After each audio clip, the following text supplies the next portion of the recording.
Doctor supreme কোর্টের deadline পার হয়ে যাওয়ার পরও আন্দোলন করছে, এই বিষয়টা মানে কায় স্বীকার করছে সুপ্রিম কোর্ট?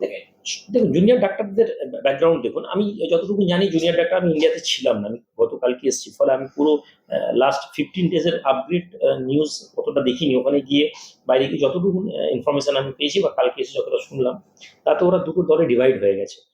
একদল চাইছেন তারা কাজে ফিরে আন, একদল চাইছেন।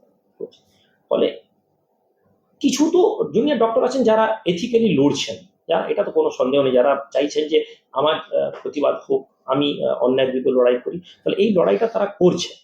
কিন্তু নাম্বার টু, কিছু ডক্টরসদের ব্যাকগ্রাউন্ড দেখুন, কোথাও না কোথাও এরা অপোজিশন রাজনৈতিক দলের ফ্যামিলি থেকে বিলংস করেন, তাদের আইডিওলজি তারা প্রভাবিত। ইভেন কি তাদের স্ক্রল করে যদি আপনি তাদের আইডি বা তাদের ফ্রেন্ড লিস্টের আইডিগুলো দেখবেন, কোনো মানুষকে জাজ করতে গেলে তার কমন ফ্রেন্ডদেরকে আমাদেরকে দেখতে হবে।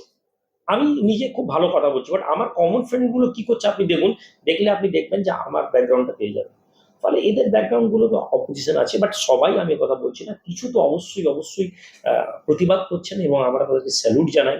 সুপ্রিম কোর্টের হয়তো অর্ডারটাকে তারা কোনো না কোনো ক্ষেত্রে মানতে পারছেন না, কিন্তু আমরা দেখেছি চাষিদের ক্ষেত্রে এরকম হয়েছে। যারা কৃষক আন্দোলন করেছেন তাদেরও, মানুষ তার প্রতিবাদ যখন রাইট চায় তখন আইন আদালত কিছু থাকে না, যেটা অনেক ক্ষেত্রে হয়েছে। ভারতবর্ষ সেদিকে যাচ্ছে।